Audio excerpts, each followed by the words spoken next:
बिस्मिल्लाहिर्रहमानिर्रहीम। नाज़रीन अस्सलाम वालेकुम। आप देख रहे हैं मेरी राय चैनल और मैं हूं आतिफ आरिफ। आज आप नाज़रीन बात करेंगे इमरान खान के केस में बड़ा ड्रामा, नैब पर जुर्माना और जंग की सूरत हाल क्या चल रही है। नेतन्याहू अपने अंजाम की तरफ हैं, उस पर भी बात करेंगे। लेकिन सबसे पहले कि आज इमरान खान की सज़ा मौतली केस की समाअत के दौरान एक इंतहाई ड्रामाई सूरत हाल देखने में आई। समाअत के दौरान इमरान खान के वकील बैरिस्टर सलमान सफदर ने अदालत से मौक़िफ़ इख्तियार किया कि अगर नैब अदालत में पेश नहीं होता तो हमारे दलाइल सुनकर फैसला सुना दें। उन्होंने कहा आज दलाइल मुकम्मल नहीं भी हुए तो कम अज़ कम हमारे दलाइल सुन लिए जाएं और नैब के दलाइल बाद में सुन लें, ईद से पहले फैसला दे दिया जाए। इसी दौरान जो है वो चीफ जस्टिस सरफराज डोगर ने फौरी तौर पर नैब प्रोसिक्यूटर की अदम पेशी पर सख्त बरहमी का इजहार किया। बैरिस्टर सलमान सफदर ने मजीद कहा कि अगर केस की समाअत मुलतवी की जाती है तो नैब पर जुर्माना आयद किया जाए,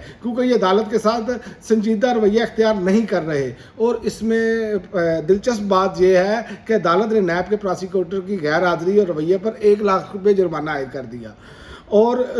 और इसमें लेकिन इस समाअत की सबसे जज्बाती हैरानकुन बात यह थी कि इस समाअत में पाकिस्तान के सीनियर कानूनदान एतजाज़ अहसन शदीद बीमारी के बावजूद इमरान खान का केस लड़ने अदालत पहुंच गए। उन्होंने अदालत में बताया कि उनकी उम्र 80 साल है और वो पार्किंसन के मर्ज में मुब्तला हैं। इन्हें 4 घंटे बाद दवाई लेनी पड़ती है और डॉक्टर ने उन्हें 6 दिन बेड रेस्ट का मशवरा दिया है।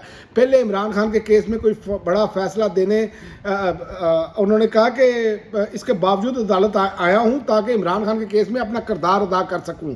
तो अब सवाल ये है, क्या अदालत ईद से पहले इमरान खान के केस में कोई बड़ा फैसला देने जा रही है या फिर इस केस की मजीद समाअत तूल पकड़ेगी? यही सवाल है जो इस वक्त पाकिस्तान की सियासत में सबसे ज़्यादा जो है ज़ेर बहस है। लेकिन इस पर मैं आपको ये भी बता दूं कि बैरिस्टर एतजाज़ अहसन ने नैब के इत्तवा पर जो है ना, उन्होंने कहा ये तो खुलम खुला दरिंदगी है। एक बंदे की आँख चली जाए तो क्या रह जाता है। हम चाहते हैं जल्दी फैसला करें, एक दिन भी इसमें इल्तवा नहीं होना चाहिए। उन्होंने इतनी बेहूदगी की है कि वकालतनामा दस्तखत नहीं करवाने दे रहे। ईद से पहले तो इस्लामी तरीक़ाकार है कि कैदियों को रिहाई मिलती है, ये एतजाज़ अहसन साहब कह रहे हैं। और ये मैं आपको बता दूं, ये इमरान खान अगर रिहा होते हैं तो इस निज़ाम के गिरने की पहली जो है ना वो सीढ़ी शुरू हो जाएगी, पहली इब्तदाई मरला होगा ये।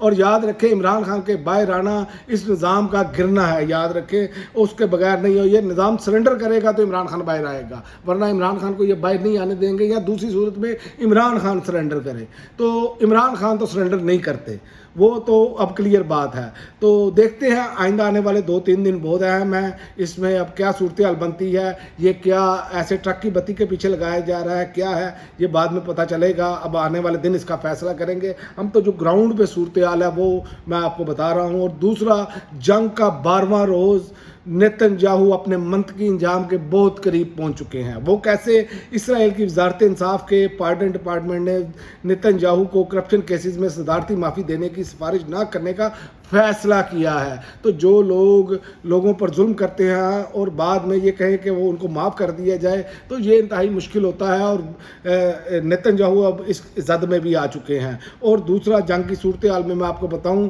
स्पेन का शदीद एहतजाज है। इसराइल से उन्होंने अपना सफीर वापस बुला लिया है। यानी कि अब यूरोपीय ममालिक के जो लोग हैं, ये हमें कहना पड़ेगा कि वो खड़े हो रहे हैं, लेकिन मुस्लिम उम्मा अभी भी जो है मसलियत का शिकार है।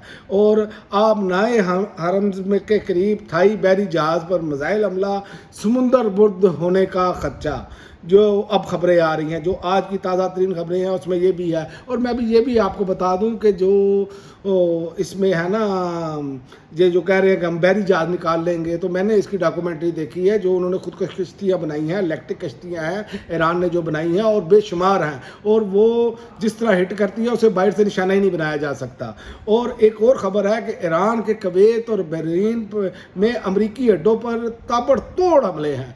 تو آپ یہی اندازہ لگا لیں کہ سارا ان کا دفاعی سسٹم جو خلیجی ممالک میں لگا ہوا تھا وہ ایران نے تہس نہس کر کے رکھ دیا ہے۔ اور ایک اطلاعات یہ بھی آ رہی ہیں، ابھی ایرانی جو ہے حکومت انہوں نے اسے کنفرم نہیں کیا، لیکن جب میں ویڈیو ریکارڈ کر رہا ہوں تو نئے ایرانی سپریم لیڈر کے زخمی ہونے کی بھی اطلاعات ہیں، تو لہذا جنگ جو ہے وہ انتہائی شدت اختیار کرتی چلی جا رہی ہے، اور جو ترقی پذیر ممالک ہیں نا ان کے لیے تو یہ ایک ڈراؤنا خواب ثابت ہو رہی ہے، اور خلیجی ممالک کے لیے بھی، کیونکہ ہر طرف سے معیشت جام ہو کر رہ گئی ہے، اور پاکستان کے لیے یہ زیادہ مشکل کام ہے۔ اس کی وجہ یہ ہے کہ پاکستانی جو اوورسیز پاکستانی ہیں خلیجی ممالک میں اور سعودی عرب میں بے شمار پاکستانی جو ہیں وہ وہاں پر ملازمتیں کرتے ہیں۔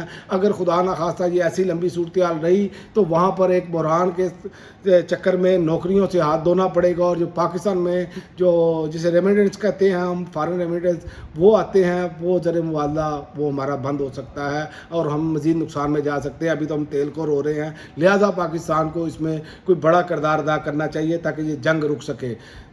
تو ایران جو چاہ رہا ہے کہ یہ ایک ہی شرط ہوگی، یہ بڑی شرطیں ہیں ان کی، ان میں یہ بھی ہے کہ یہ کسی طریقے سے یہ دوبارہ حملہ نہیں کریں گے، یہ بھی ایگریمنٹ ہوگا، اور پابندیاں بھی اٹھائی جائیں، یہ سارا کچھ ہوگا۔ اب دیکھتے ہیں آئندہ آنے والے دنوں میں کیا بنتا ہے، لیکن اب ڈونلڈ ٹرمپ جو ہے وہ جنگ بندی کے لیے بالکل تیار بیٹھے ہیں، لیکن ایران کی طرف سے ابھی تک کوئی ہاں نہیں آ رہی۔